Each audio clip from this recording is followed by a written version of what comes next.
Hello everyone, this is Sudhir and welcome to our YouTube channel. Today we discuss class number 12. आज class 12th को discuss करेंगे और class 12th में हमारा जो होगा वो करेंगे हम गढ़वाल डायनेस्टी, गढ़वाल वंश। नॉर्थ जो डायनेस्टी है, नॉर्थ इंडियन जो डायनेस्टी है, उत्तर भारत के जो वंशज हैं उनको हम कंटिन्यू हाँ वो चला रहे हैं बेटा। 2 वीडियो हाँ वो हम बना चुके हैं, जिसके अंदर एक के अंदर तो हमने जो कन्नौज है उसको डिस्कस किया था, उसका भी जो लिंक है वो नीचे डिस्क्रिप्शन बॉक्स के अंदर दिया गया है। और पिछली जो वीडियो थी उसके अंदर हमने गुज्जर प्रतिहार जो वंश है उसको डिस्कस किया था कि कैसे, पिछली जो वीडियो थी उसके अंदर हमने जो डिस्कस किया था वो गुज्जर प्रतिहार जो डायनेस्टी थी उसको किया था कि कैसे उनका जो ओरिजिन है वो हुआ है, किस किस रीजन के अंदर है वो देखने को हमें मिलते हैं। वो सारी जो चीज़ें हैं वो मैंने आपसे डिस्कस की थी बेटा, ठीक है ना। और कैसे उनका पतन है वो हुआ और उन्होंने कैसे कैसे जो शासन है वो किया, तो सारी जो चीज़ें हैं वो मैं आपको बता चुका हूँ। जिसने पिछली वीडियो है वो नहीं देखी तो आप हमारी पिछली वीडियो को देखें और अपने जो नोट्स हैं वो तैयार कीजिए। और ये जो बैच है ये यूपीएससी लेवल का है, ठीक है ना। यूपीएससी लेवल तक की जो आपको इन्फॉर्मेशन है वो दी जाएगी बिना किसी पैसे में, आपको फ्री में जो चीज़ें हैं वो प्रोवाइड की जा रही हैं। सिर्फ आपको एक काम करना है, जो चैनल है उसको सब्सक्राइब करना है और बेल आइकन को प्रेस करके ऑल पे क्लिक करना है। चलिए अब बात करते हैं हम गढ़वाल डायनेस्टी। जो गढ़वाल जो डायनेस्टी है इसको डिस्कस करते हैं। जिसने कन्नौज पे अधिकार है वो किया किसके बाद, जो गुज्जर प्रतिहार जो डायनेस्टी है उसके बाद इन्होंने अधिकार किया और इन्होंने कन्नौज पर, किस पर, कन्नौज पर क्या किया, अधिकार करने के बाद वहाँ पे रूल किया 11th और 12th सेंचुरी के दौरान। 11th और जो 12th जो सेंचुरी थी उसके दौरान इन्होंने कन्नौज पर जो रूल है वो किया, ठीक है ना। कन्नौज का गढ़वाल वंश बोला जाता है इसको, ठीक है ना। गढ़वाल डायनेस्टी ऑफ कन्नौज, ये इस नाम से, इनको अलग अलग नाम से जाना जाता है, ठीक है ना। तो पहले बात करते हैं, इसके जो फाउंडर थे वो चंद्रदेव थे। कौन थे बेटा, इसके जो फाउंडर थे वो थे चंद्रदेव, और इसको काशी नरेश के नाम से भी जाना जाता था। क्यों जाना जाता था, क्योंकि इनका जो साम्राज्य का विस्तार था, ठीक है ना, वो वाराणसी तक था, ठीक है ना, वाराणसी तक था, इसलिए इसको काशी नरेश के नाम से भी जाना जाता है। तो आपसे पूछ लिया जाए कि इसके जो फाउंडर हैं वो कौन थे, चंद्रदेव थे, और इसको काशी नरेश है वो क्यों कहा जाता था, क्योंकि इसका जो साम्राज्य था, इसका जो मैं कहूँ कि इसका जो शासन था वो वाराणसी तक फैला हुआ था, ठीक है ना, वाराणसी क्षेत्र तक फैला हुआ था। और इसकी जो कैपिटल थी वो कन्नौज थी। इसने अपनी जो कैपिटल है उसको कन्नौज बनाया। तो अब इसके लिए एक होमवर्क है कि सबसे पहले कन्नौज को कैपिटल है वो किसने बनाया, तो वो आपको पता होनी चाहिए कि जो हमारे जो नागभट्ट थे, नागभट्ट द्वितीय थे जिन्होंने कन्नौज को पहली बार कैपिटल है वो बनाया था, ठीक है ना।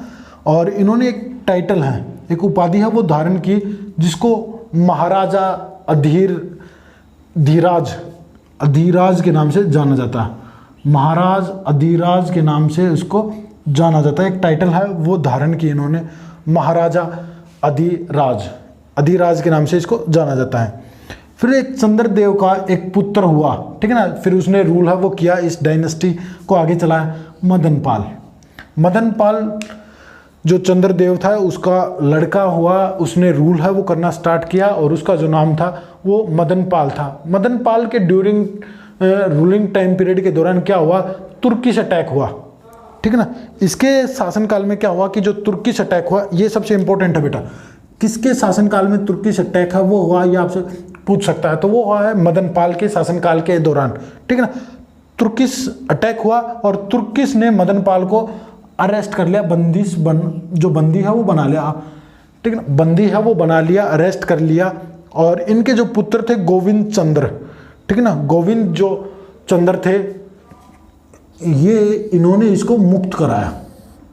याद रख लीजिए कि जो मदनपाल थे, इनके शासनकाल में जो टर्किश अटैक है वो हुआ, और टर्किश अटैक की वजह से जो टर्किश थे उन्होंने इसको अरेस्ट कर लिया, बंदी बना लिया, और इसके जो पुत्र थे गोविंद चंद्र, उन्होंने इसको मुक्त कराया और टर्किशों के साथ जो लड़ाई है वो लड़ी।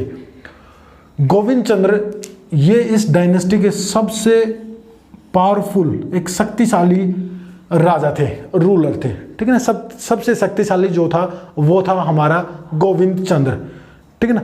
और जो पिछली जो डायनेस्टी थी उसके अंदर जो थे हमारे मिहिर भोज, ठीक है ना। मिहिर भोज थे, जो गुजर प्रतिहार जो डायनेस्टी थी उसके सबसे शक्तिशाली। उसका भी जो लिंक है वो नीचे डिस्क्रिप्शन के अंदर है, आप जल्दी से वीडियो हम वो देख सकते हैं। जो गोविंद जो चंद्र थे उन्होंने भी एक टाइटल है, ये एक विद्वान थे, ठीक है ना। ये बात याद रखना, ये एक बड़े विद्वान हुए हैं और अपनी विद्वानी के कारण इन्होंने अपने एक, मैं कहूँ कि एक उपाधि है वो धारण की, विद्या विचार वाचस्पति के नाम से इनको जाना जाता है। ये जो उपाधि है वो धारण की, ठीक है ना। और इस वंश के लास्ट जो रूलर थे वो थे जयचंद्र थे, ठीक है ना। याद रखना इसके बारे में, लास्ट जो रूलर थे वो थे जयचंद्र, ठीक है ना। जयचंद्र थे और इनके बारे में आपने एक स्टोरी भी सुनी होगी। इनकी एक पुत्री थी संयोगिता एक इनकी पुत्री थी और जो प्रेम करती थी पृथ्वीराज चौहान के साथ, प्रेम करती थी और पृथ्वीराज चौहान भी इससे प्रेम करता था और ये दोनों शादी करना चाहते थे। स्टोरी सुनना काफ़ी इंटरेस्टेड है और आपको मैं कुछ फैक्ट भी बताऊंगा। दोनों आपस में प्रेम करते थे और शादी करना चाहते थे, पृथ्वीराज चौहान और संयोगिता, ठीक है ना। तो क्या हुआ, जो जयचंद्र थे उन्होंने एक स्वयंवर, अपनी बेटी की शादी के लिए एक स्वयंवर रचा और उसमें दूर दूर से बड़े बड़े राजा, जो महाराजा है वो आए, पर पृथ्वीराज चौहान को बुलाया नहीं गया। मतलब कि जो न्योता जिसको बोलते हैं हम, बुलाने का जो आदेश है, न्योता है, वो नहीं दिया गया। और भरी सभा में से पृथ्वीराज चौहान इनकी बेटी संयोगिता को उठाकर ले गया और शादी कर ली, ठीक है ना। इनका वैवाहिक जीवन काफ़ी अच्छा चल रहा था। इसी दौरान इंडिया के अंदर, ठीक है, इसी दौरान इंडिया के अंदर मोहम्मद गोरी आए और सेकंड बैटल, ठीक है ना, 1192 के अंदर, 1192 के अंदर काफ़ी फेमस युद्ध हुआ, त्राइन का द्वितीय, सेकंड बैटल ऑफ त्राइन का द्वितीय युद्ध। किस किस के बीच में लड़ा गया? मोहम्मद गोरी इसमें जीता और पृथ्वीराज चौहान की इसमें हार हुई। अब जो जीत है मोहम्मद गोरी की वो कैसे हुई, इस बात पे हम डिस्कस करते हैं। आपको एक बात हमेशा याद रखनी है कि हम भारतीय कभी किसी का नहीं होते, ठीक है ना। हम भारतीय कभी किसी का नहीं होते, चाहे वो अपना ही क्यों ना हो, अपना ही खून क्यों ना हो, हम भारतीय कभी भी अपना नहीं होते। और इसी चीज़ का फ़ायदा उठाया मुस्लिम ने, जो रूलर थे, जो मुग़ल बादशाह जो आए, फिर अंग्रेज़ों ने आए, कि हिंदू के अंदर एकता नहीं है, कि हम लोगों के, हिंदुस्तानियों के अंदर एकता नहीं है, ठीक है ना, यूनिटी है वो नहीं है। इसी का फ़ायदा पहले दिल्ली जो सल्तनत है उन्होंने हमारा शोषण किया, फिर मुग़ल आए, मुग़लों ने शोषण किया, फिर अंग्रेज़ आए, अंग्रेज़ों ने शोषण किया। तो ऐसे हमारा लगातार जो शोषण है वो होता रहा है, ठीक है ना। हम भारतीय महान हैं, ये बात याद रखना बेटा, ठीक है ना। हम भारतीय हैं, वो महान हैं।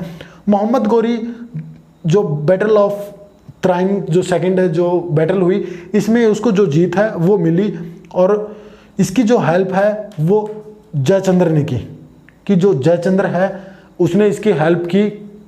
क्योंकि देखिए पृथ्वीराज चौहान ने क्या किया था, इसकी जो लड़की है संयोगिता उसको उठाकर स्वयंवर से ले गया था और इसने इस चीज़ का बदला लेने के लिए क्या किया कि जो मोहम्मद गोरी है उसका साथ है वो दिया। देखिए कितना दुष्ट था ये कितना दुष्ट था। इसने अपनी बेटी को विधवा होते हुए भी देखा और खुद ही उसको विधवा है वो किया। और मोहम्मद गोरी ये कभी, मतलब इसने भी जो जयचंद है उसका साथ है वो नहीं दिया। और 2 साल के बाद 1194 ईस्वी में एक युद्ध और लड़ा गया, चंदेरी का युद्ध, बैटल ऑफ चंदावर का युद्ध 1194 ईस्वी में। और ये जो लड़ा गया, इस चीज़ को याद रखना, ये जो लड़ा गया ये जयचंद और मोहम्मद गोरी के बीच में ये जो युद्ध है वो लड़ा गया, याद रखना बेटा। और इसके अंदर क्या हुआ कि जो चंदावर का जो युद्ध हुआ, इसमें जयचंद्र हैं उनकी हत्या कर दी गई या उनको हार का सामना है वो करना पड़ा और मोहम्मद गौरी की जीत हुई और कन्नौज पर अधिकार अब किसका हो गया, मोहम्मद गौरी का हो गया। ठीक है ना। अब काफ़ी बच्चों के कमेंट आ रहे हैं सर लाइव सेशन के दौरान। अभी कमेंट किया बच्चे ने एक ने, मैं देख रहा हूँ कि उसने कहा कि sir battle of Tarain first या फर्स्ट बैटल ऑफ त्राइन कब हुई। तो ये चीज़ें मैं आपको अभी भी बता सकता हूँ बेटा, और नेक्स्ट वीडियो में मैं आपको आसानी से समझाऊंगा। जो बैटल ऑफ त्राइन हुई फर्स्ट, वो हुई इससे 1 साल पहले 1191 ईस्वी के अंदर पहली हुई। ठीक है ना, ये बात याद रखना। अगली जो वीडियो होगी वो करेंगे हम चौहान डायनेस्टी, जो चौहान जो वंश है उसके बारे में डिस्कस करेंगे आप लोगों के साथ। और बस आज के लिए इतना ही। आपको वीडियो अच्छी लगी तो लाइक करना, शेयर करना और चैनल को सब्सक्राइब जरूर करना ऐसी ही वीडियो देखने के लिए। Thank you.